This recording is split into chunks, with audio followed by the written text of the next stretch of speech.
Hello, my dear students. Welcome to the online teaching learning session. This is Akash Ukunde, lecturer in Electrical Engineering Department. I am going to teach the subject, namely Electrical and Electronics Measurement, and the MSBT code is 22325. Our today's topic is static and dynamic characteristics and errors. By the end of this session, we are going to learn about to determine static and dynamic characteristics of measuring instrument. Also, we are going to identify the different errors in the measuring instrument. In the previous session, we have studied about what is measurement, which are the different measuring instruments with their unit, for example, voltmeter, ammeter, energy meter, and wattmeter. Again, we have classified the different measuring instrument such as absolute, secondary, analog, digital, mechanical, electrical, electronics instruments. Now today we are getting started with our session. What is static characteristics? The static characteristics refer to comparison between steady responses, that is steady output with ideal response, that is ideal output of instrument when input is constant.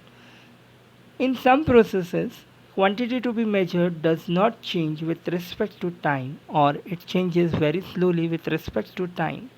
In such cases, static characteristics are considered. अभी हमें static characteristics के बारे में पढ़ना है. Static ये word अगर आप देखो तो स्टैटिक का मतलब होता है स्टेशनरी. स्टेशनरी का मतलब होता है स्टैंड स्टिल, जिसमें कोई भी प्रकार का डिस्टर्बेंस नहीं है, जो कि कांस्टेंट है, स्टेशनरी है, स्टैटिक है.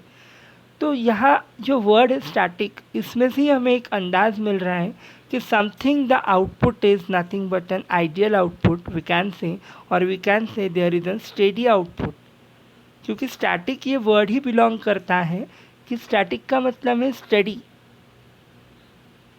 तो यहाँ हमें ये कंसिडर होता है कि स्टैटिक कैरेक्टरिस्टिक्स ये ऐसे कैरेक्टरिस्टिक्स है मेजरिंग इंस्ट्रूमेंट्स के या मेजरमेंट के ऐसे कैरेक्टरिस्टिक्स है जो कि हमें स्टडी आउटपुट देता है विद द आइडियल रिस्पॉन्स. और ये जो प्रोसेस है, ये प्रोसेस में क्वांटिटी जो हम मेजर कर रहे हैं it doesn't change with respect to time. समय के साथ साथ जो हमें आउटपुट मिल रहा है, ये आउटपुट में हमें चेंजेस दिखाई नहीं देंगे. That output should be continuously constant, और we can say might be it going to be slowly changes with respect to time. वो धीरे धीरे with respect to time change हो सकता है. और ऐसे केसेस जो हमें दिखाई पड़ते हैं, that cases comes under the static characteristics. In opposition to the static characteristics, there are one another characteristic, that is dynamic characteristic. The dynamic characteristics, when the quantity to be measured changes very rapidly with respect to time, in such process dynamic characteristics are considered. Dynamic characteristics ये static characteristics के एकदम उल्टे characteristic है. जैसे कि हमने देखा static characteristics में जो हमें आउटपुट मिल रहा था वो काफ़ी स्टेबल आउटपुट था, काफ़ी स्टेडी आउटपुट था विथ आइडियल कंडीशंस. लेकिन डायनामिक कंडीशन में उसका उल्टा है. यहाँ जो हमें आउटपुट मिलेगा, that output is going to be rapidly changes with respect to the time. जैसे हम अलग अलग मेजरमेंट्स लेंगे तो अलग अलग मेजरमेंट्स लेते समय हमें जो आउटपुट मिलेगा, that output should be different in the different turns. It should be rapidly going to be changing with the respect to the time, and in such processes dynamic characteristics are going to be considered. It involves use of differential quantities that describe dynamic behavior of measuring instruments. Now we can see the different desirable characteristics of measuring instruments. Firstly, accuracy क्या होता है. हमें अलग अलग एक measuring instruments लेते हैं, वो मेजरिंग इंस्ट्रूमेंट्स में बहुत अलग अलग कैरेक्टरिस्टिक्स होती है. वो कैरेक्टरिस्टिक्स क्या हैं वो हम आज देखेंगे. So first is accuracy. It is the closeness with which an instrument's reading approaches the true value of quantity under measured. हम जो भी क्वांटिटी मेजर करने वाले हैं, either a voltage, either a current और आइदर अ पावर, जो भी हम क्वांटिटी मेजर करेंगे, वो क्वांटिटी की जो ट्रू वैल्यू है, अगर वो ट्रू वैल्यू के बहुत ही क्लोजनेस या बहुत ही पास में अगर आपको वो वैल्यू मिलती है, then we can say the instrument is accurate. और अगर वो इंस्ट्रूमेंट एक्यूरेट है, that characteristic is nothing but an accuracy. Second one is reproducibility. Reproducibility क्या है? वर्ड में ही बोला गया कि इट इज़ एन रिप्रोड्यूस, यानी प्रोड्यूस का मतलब होता है पैदा करना और रिप्रोड्यूस का मतलब होता है बार बार पैदा करना. So reproducibility the degree of closeness with which a given value may be repeatedly measured. ये ऐसी पास की वैल्यू है या ऐसा क्लोजनेस है वैल्यू का, जिसमें हम ये देखेंगे कि जो भी हमें वैल्यू मिल रही है वो वैल्यू रिपीटेडली मेजर हो रही है, बार बार वही वैल्यू मेजर हो रही है. वो क्वालिटी को या वो कैरेक्टरिस्टिक को आप रिप्रोड्यूसिबिलिटी कह सकते हो. और ये जो रिप्रोड्यूसिबिलिटी को गिनने का जो काम करता है, that characteristics we can see precision, यानी ये वैल्यू कितने बार रिपीट हो रही है, कितने बार वो वैल्यू रैपिडली रिपीटेडली रिपीट हो रही है, इसे मेजर करने का काम करता है precision. That characteristic is nothing but known as precision. Drift is a gradual variation in the output over a period of time that is independent to change in output operating condition. Drift का ये मतलब होता है कि अगर input में थोड़ा सा भी अगर चेंज होता है, then it will gives you the change in output also, but for over a period of time. It is nothing but an gradual variation over a period of time, and that variation is independent to the change in output operating conditions. यहाँ जो हमें variation मिलेगा वो variation change in output operating condition के ऊपर dependent नहीं होता है. It is completely independent to the change in output operating conditions. Similarly अगर मैं रिजोल्यूशन और डिस्क्रिमिनेशन की बात करूँ, so it is an smallest measurable input change of instrument. जैसे कि हमने देखा ड्रिफ्ट में it is an gradual variation in the output, वैसे ही रिजोल्यूशन और डिस्क्रिमिनेशन में ये एक स्मॉलेस्ट चेंज होता है in the input. Now calibration क्या होता है वो देखेंगे. Calibration means comparing the measuring instrument with the standard instrument to find out the error in instrument under test. Calibration का मतलब ये है कि हम दो इंस्ट्रूमेंट्स को यहाँ कंपेयर करते हैं. एक मेजरिंग इंस्ट्रूमेंट जो टेस्ट हम करने वाले हैं जिसके ऊपर, और एक होता है स्टैंडर्ड इंस्ट्रूमेंट जो ऑलरेडी हमें एक्यूरेट रीडिंग बताता है कि इसका इतना रीडिंग होना चाहिए. अगर ये दोनों का आप कंपेयर करते हो, एक होता है मेजरिंग इंस्ट्रूमेंट अंडर मेजरमेंट और दूसरा है स्टैंडर्ड इंस्ट्रूमेंट. अगर स्टैंडर्ड इंस्ट्रूमेंट को आप मेजरिंग इंस्ट्रूमेंट्स के साथ अगर आप कंपेयर करते हो तो आपको उन दोनों में डिफरेंस पता चलेगा, and that difference is nothing but an error. So calibration is nothing but and comparing the measuring instrument with the standard instrument, and this is used to find out the error. Sensitivity. अभी अगर sensitivity is the ratio of change in output signal to the change in input signal or quantity being measured. If suppose I am talking about sensitivity, अगर एक हम sensitivity की बात करते हैं, अगर मैं किसी को अगर कुछ डांट देता हूँ, अगर एक आधा लड़का बहुत इमोशनल है, बहुत सेंसिटिव अगर है, तो मैं थोड़ा सा भी उससे अगर कुछ बोल देता हूँ तो वो जल्दी से रिएक्ट करेगा, he will going to cry. But कोई अगर एक आधा दूसरा लड़का है, उसमें सेंसिटिविटी काफ़ी ज़्यादा सेंसिटिव, काफ़ी कम सेंसिटिविटी अगर उसमें है तो मैं उसको कितना भी बोलूँ उसके आंखों से कभी पानी नहीं आएगा. इट प्रूव्स दैट कि एक स्टूडेंट्स को अगर मैं कुछ बोल रहा हूँ, थोड़ा सा भी बोलता हूँ तो वो जल्दी से रो पड़ता है, लेकिन दूसरा कितना भी बोलूँ तो वो रो नहीं पड़ रहा है.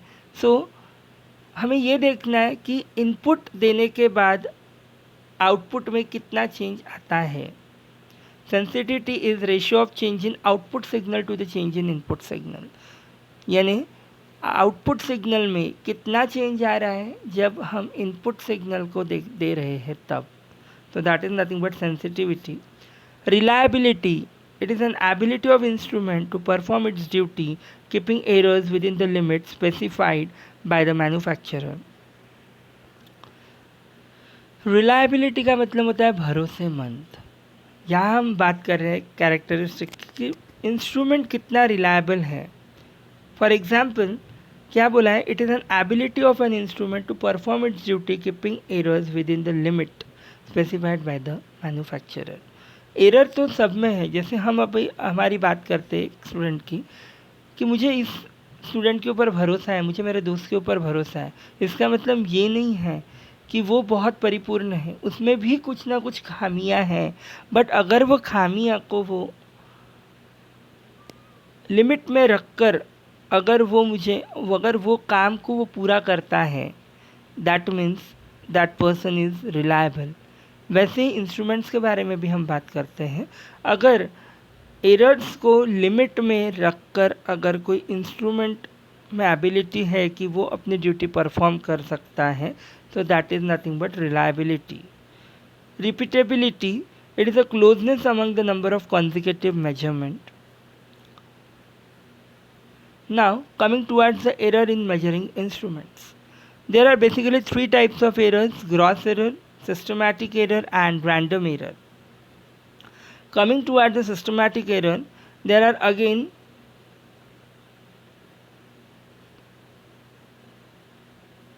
three important error: instrumental error, environmental and observational error. If suppose I am talking about instrumental error, these errors are caused due to mechanical structure of measuring instrument. ये error जो होते हैं इंस्ट्रूमेंटल एरर, ये कोई भी mechanical part अगर उसका ख़राब हो जाता है या मैकेनिकल पार्ट में अगर कोई प्रॉब्लम आता है तो वो एरर अपन इंस्ट्रूमेंटल एरर कह सकते हैं। अब इंस्ट्रूमेंटल एरर में भी अलग अलग प्रकार के आपको एरर्स दिखेंगे। First is inherent shortcoming of instrument. Inherent shortcoming of instrument का मतलब ये होता है the instrument may read too low और टू हाई। एक तो इंस्ट्रूमेंट बहुत ज़्यादा रीडिंग दिखाएगा रेंज से बाहर, या इंस्ट्रूमेंट बहुत कम रीडिंग दिखाएगा। अगर ऐसा बिहेवियर अगर इंस्ट्रूमेंट का आता है तो that error is nothing but inherent shortcoming of instrument. Second is misuse of instrument. Misuse of instrument में आता है इम्प्रॉपर हैंडलिंग। अगर आप कोई भी इंस्ट्रूमेंट को प्रॉपरली हैंडल नहीं कर सक रहे हो due to either may be the reasons are overloading, overheating या failure to adjust zero, use of high resistance of leads, तो वो आएगा मिसयूज़ ऑफ इंस्ट्रूमेंट्स में।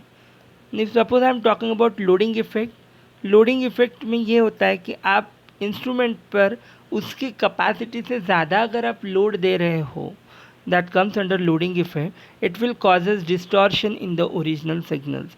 उसके कारण जो आपके ओरिजिनल सिग्नल्स हैं वो ओरिजिनल सिग्नल्स में डिस्टॉर्शन क्रिएट होगा, डिस्टर्बेंस क्रिएट होगा और आपको प्रॉपर रीडिंग नहीं मिलेगा। So it is nothing but an loading effect. Coming towards environmental error, environmental error are those error which comes due to the environmental condition such as humidity, dust, dirt, rain. सो या और we can say external conditions के कारण जो error आता है that comes under environmental error. And last is observational error, parallax error. अब अगर observational error parallax के बारे में अगर मैं बात करता हूँ, सो एक मीटर है, वो मीटर के ऊपर आपको एक कांच दिखाई देता है, वो कांच और उसके ऊपर पॉइंटर होता है मिरर के ऊपर। अगर उसे मैं सीधे तरीके से देखूं तो मुझे वो सीधा दिखेगा, लेकिन अगर मैं थोड़ा सा भी इंक्लिनेशन पार्ट में अगर जाता हूँ तो वो जो मुझे पॉइंटर है वो पॉइंटर मुझे किसी और जगह दिखाई पड़ेगा। सो ये जो डिफरेंस है by observing, that is nothing but an parallax error. So in the today's lecture, let's summarize for the today's lecture. We have started with the different characteristics, static and dynamic characteristics. Static characteristics क्या होती है और dynamic characteristics क्या होती है वो हमने देखा। साथ साथ में हमने 9 अलग अलग डिज़ायरेबल कैरेक्टरिस्टिक्स देखी, जैसे accuracy, repeatability, reproducibility, etc., precision, etc. Then we have studied across the errors in the different measuring instruments. Thank you.